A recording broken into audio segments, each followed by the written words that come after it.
Hello, how's everybody doing? I'm good.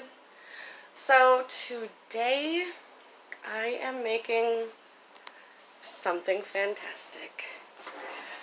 So I have anxiety, OCD, whatever. Most people do. It affects people in different ways. Me, I don't sleep good lately. I'd say for the past 2 months I've barely slept, and that's not even exaggerating. I have bags under my eyes for the first time probably in my entire life.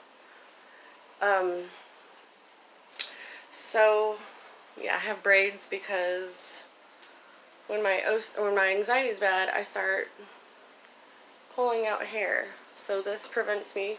You can see where this has been pulled out, but it's whatever. I'm gonna get better, I'm gonna get stronger and get through it. So today I am making cannabutter. Yay! So my doctor said, Cheryl, you gotta do something. So how about medical marijuana? Like, I don't like smoking that. So I am gonna make it myself, or I am making it myself. And I can't switch camera views. But I will show you the first process. You bake it.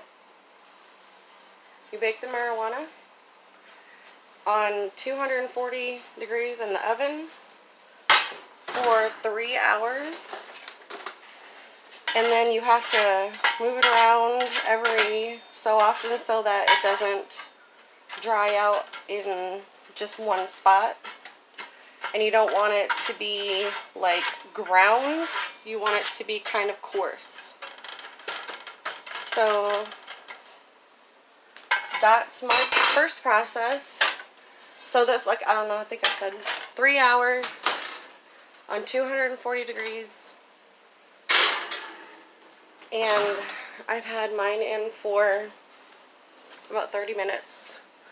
So I am going to show you guys the entire process. Obviously in like 3 videos because I'm not going to hold my phone and record for me stirring a pot for 3 hours. I think it cooks in water and butter for 2 hours on a simmer. So that's what that is. So I will definitely make another video in a couple hours. Bye!